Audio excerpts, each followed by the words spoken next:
So hey guys, this is Raj and you are watching Petshala. तो आज की वीडियो में हम मेटाबॉलिक बोन डिसीज के बारे में बात करने वाले हैं, जैसे कि आपने टाइटल और थंबनेल में देखा ही। और हमारे डेली व्लॉग्स क्यों नहीं आ रहे हैं और ये इन्फॉर्मेटिव वीडियोस क्यों आ रहे हैं, इन्फॉर्मेशन वाले वीडियोस क्यों आ रहे हैं, तो आपका भाई थोड़ा बिजी है काम में। तो देर रात हो रही है, अभी 2:30 बज रहे हैं और आपके लिए आपका भाई वीडियो शूट कर रहा है। तो मैं अभी आया हूँ किसी काम से और बिजी शेड्यूल चल रहा है, तो खैर वो सब छोड़ते हैं। तो आज के इस वीडियो में हम बात करने वाले हैं मेटाबॉलिक बोन डिसीज़ के बारे में कि ये क्या होता है, कैसे होता है और बहुत सारे रीजंस क्यों होता है, कैसे होता है, उसकी ट्रीटमेंट क्या है और बहुत कुछ। तो चलिए आज इस वीडियो में हम ये सब डिस्कस करने वाले हैं। तो चलिए बढ़ते हैं हमारी वीडियो की तरफ। तो ये देखिए गाइज, ये है मेरे टर्टल्स, ये है जिक, ये है जैक और ये है कॉटन। तो आपको पता ही होगा, अगर नहीं पता होगा तो इनके नाम मैंने इंट्रोडक्शन कर दिया है। तो चलिए बढ़ते हैं हमारी वीडियो की तरफ। अभी क्या क्या होता है, तो सबसे पहले एमबीडी मतलब मेटाबॉलिक बोन डिसीज़ क्या होता है। देखिए उसके नाम में ही आपको समझ में आ रहा है कि मेटाबॉलिक बोन डिसीज़ क्या हो रहा है होता है। तो मेटाबॉलिक बोन डिसीज़ बोन की ही डिसीज़ है, जिसमें आपके टर्टल की जो बोन्स है वो फ्रेजाइल हो जाती है या फिर उसका जो शेप है वो बिगड़ जाता है।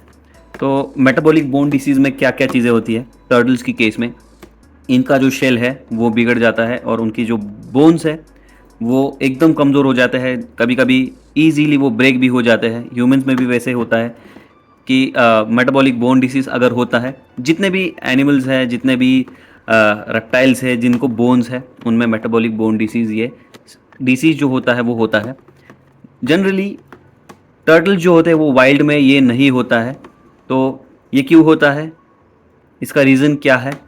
तो मेटाबॉलिक बोन डिसीज़ जब आपके टर्टल में कैल्शियम की और फॉस्फोरस की कमी होती है तब ये मेटाबॉलिक बोन डिसीज़ होता है। और जब ये मेटाबॉलिक बोन डिसीज़ आपके टर्टल में होता है तो क्या होता है कि इनका जो शेल है वो डिफॉर्म होने लगता है। ये कोने जो होते हैं, ये कोने या फिर इसका जो शेल का शेप है वो बिगड़ने लगता है। उसके दो टाइप्स है, एक तो ये शेल का शेप जो है वो बिगड़ने लगेगा, डिफॉर्म होने लगेगा, ख़राब होता है। और दूसरा जो टाइप है उसमें आपके टर्टल का शेल जो है वो सॉफ्ट होता है। तो ये भी देखिए इजीली दब नहीं रहा है, मैं ज़्यादा फोर्स नहीं कर रहा हूँ लेकिन ये इजीली दब नहीं रहा है। अगर मैं दूसरा टर्टल भी लूँ तो ये देखिए इतना इजीली दबता नहीं है, लेकिन आपको बहुत हार्डली प्रेस नहीं करना है। अगर ये इजीली दबता होगा तो आपके टर्टल को मेटाबॉलिक बोन डिसीज़ है। लेकिन अगर आपका टर्टल 9 महीने से बड़ा होगा, 9-10 महीने से बड़ा होगा और अगर आपके टर्टल का शेल जो है वो दब रहा होगा तो आपको ऐसे समझ जाना है कि आपका टर्टल मेटाबॉलिक बोन डिसीज़ से इन्फेक्टेड है। तो ये देखिए इसका शेल थोड़ा सॉफ्ट है क्योंकि ये छोटा है अभी, लेकिन इतना भी सॉफ्ट नहीं। तो ये देखिए, तो इतना ठीक है। जैसे ही आपके टर्टल का जो शेल है वो स्ट्रॉन्ग होगा तो कुछ इस तरीके से दिखेगा और वो हार्ड हो जाएगा।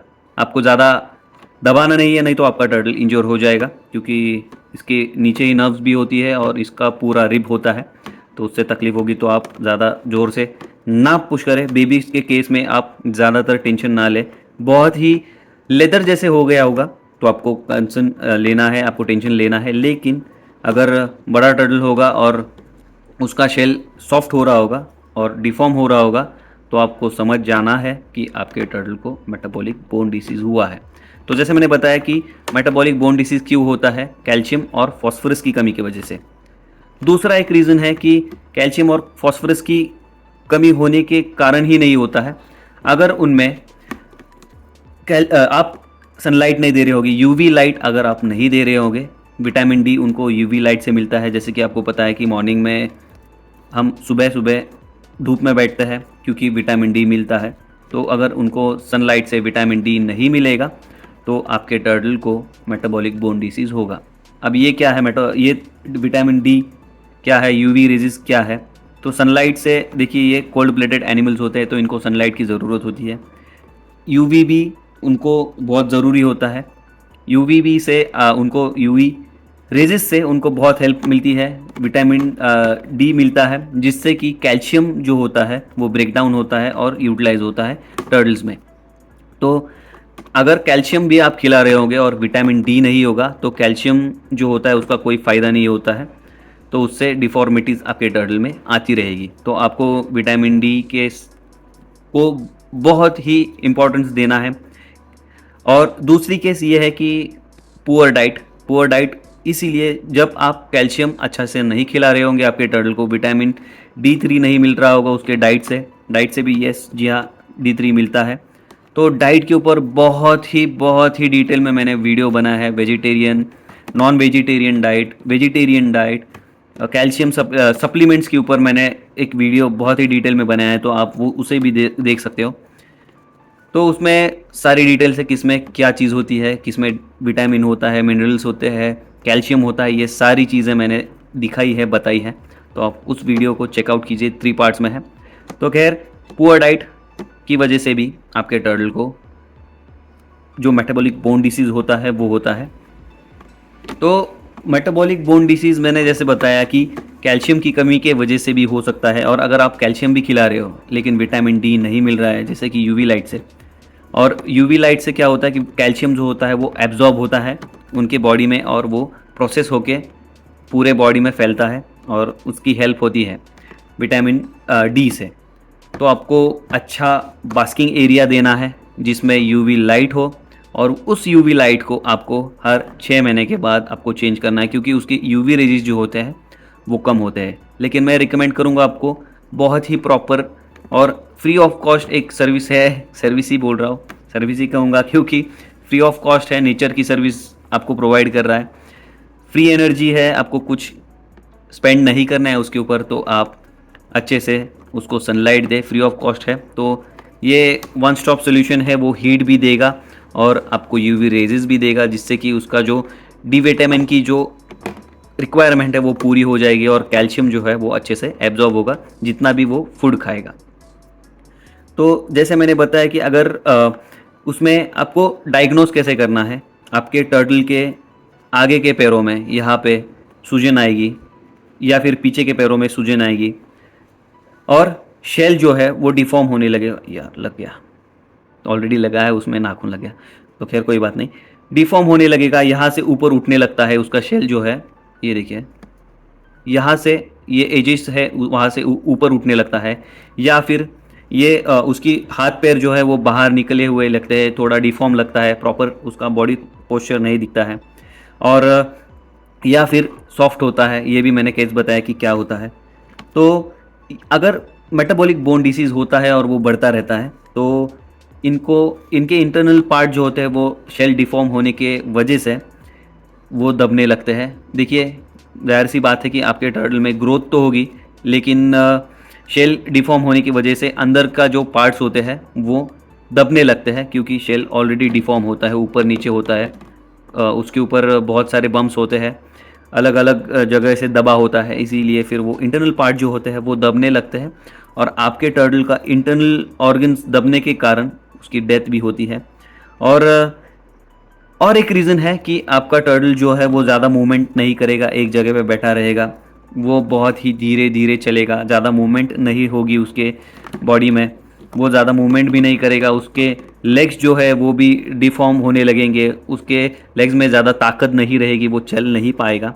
तो ये भी एक रीज़न है, बहुत ही जल्दी वो थक जाएगा, और अगर आप उसको उठाओगे तो वो ज़्यादा एक्टिविटी नहीं करेगा।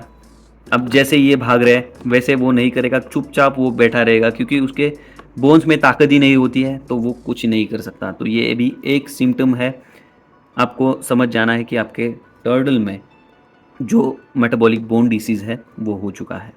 तो जैसे मैंने बताया कि डिफॉर्म शेल और डिफॉर्म शेल, सॉफ्ट शेल, और उसके जो लेग्स है, लिम्स है, वो सॉफ्ट होते हैं, वो ज़्यादा हलचल नहीं करता है इसकी वजह से, क्योंकि उसको मेटाबॉलिक बोन डिसीज़ हुआ रहता है।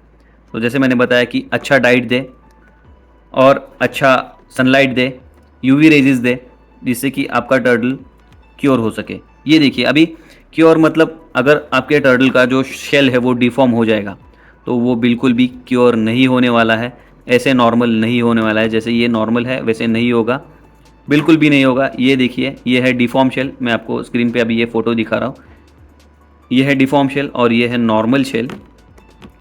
जिसमें आपके टर्टल का शेल जो है वो ठीक नहीं होगा। अगर वो सॉफ्ट होता है तो वो रिकवर हो सकता है, लेकिन इसमें बहुत ज़्यादा टाइम लगेगा। जैसे मैंने बताया कि अच्छा डाइट दे, कैल्शियम सप्लीमेंट्स दे, उसके फूड में लिक्विड सप्लीमेंट्स आती है, वो आप उसके फूड में मिक्स करके दे सकते हैं। जो पैलेट्स होती है उसमें आप मिक्स करके दे सकते हैं। सोक करें, उसमें ड्रॉप्स जितने भी रिक्वायर्ड हो सप्लीमेंट के हिसाब से, टर्टल के हिसाब से, वो उतना ऐड करें और आपके टर्टल को फीड करें। अगर वो नहीं अवेलेबल हो रहा है तो आप एगशेल जो होता है वो आप दे सकते हैं। उसके ऊपर भी मैंने बहुत ही डिटेल में वीडियो बना है, दिखाया है कि आप एगशेल से कैल्शियम कैसे बना सकते हैं। वो प्योर फॉर्म में होता है, या फिर कटल फिश बोन जो होता है वो भी इजीली किसी भी पेट शॉप में आपको अवेलेबल हो जाएगा, किसी भी एक्वेरियम शॉप में अवेलेबल हो जाएगा। जहाँ पे भी बर्ड्स मिलते हैं वहाँ पे वो आपको इजीली अवेलेबल हो जाएगा, तो आप उसे दे सकते हैं आपके टर्टल्स को। उससे भी आपके टर्टल्स की जो कैल्शियम की कमी है वो पूरी हो जाएगी, कैल्शियम फॉस्फोरस की जो कमी है वो उससे पूरी हो जाएगी। तो जैसे मैंने बताया कि आपको कैसे क्योर करना है, तो क्योर ऐसे ही करना है, जो भी सप्लीमेंट्स होंगे, कैल्शियम होगा, जो भी विटामिन्स मिनरल्स है वो देने हैं, सनलाइट देनी है, यूवी रेजेस देने हैं, और प्रॉपर डाइट देना है आपके टर्टल को, तभी ये रिकवर होगा। लेकिन जो शेल है अगर वो बिगड़ा होगा तो वो ठीक नहीं होने वाला है। तो आपको टाइम भी देना है, अच्छे से ट्रीटमेंट करनी है। ट्रीटमेंट जैसे मैंने बताया कि सिंपल है, कुछ नहीं करना है, लेकिन इसमें बहुत ज़्यादा टाइम लगता है। 1-2 दिन या 1 वीक में नहीं होता है, महीनों लगते हैं, सालों लगते हैं उसकी जो रिकवरी वे है वो होने में। तो आई होप ये वीडियो आपको अच्छा लगा होगा। इस वीडियो से कुछ ना कुछ आपको सीखने को मिला होगा, और अगर आपके जो भी डाउट्स होंगे वो तो मैंने क्लियर कर दिए हैं। अगर कुछ और होंगे जो कवर नहीं किए होंगे इस वीडियो में तो आप मुझे ज़रूर पूछें। इंस्टाग्राम पे भी आप मुझे आपके टर्टल के वीडियोस भेज सकते हो और मैं आपको बता सकता हूँ कि एक्चुअल में प्रॉब्लम क्या है। तो इंस्टाग्राम पे भी आप मुझे फॉलो कर सकते हो, वहाँ पे भी मैं आपको रिप्लाई दूंगा। तो आई होप आपको ये वीडियो पसंद आया होगा। तो आज के लिए इतना ही, तब तक you stay healthy and keep your pets healthy. Bye friends, मिलते हैं नेक्स्ट वीडियो में।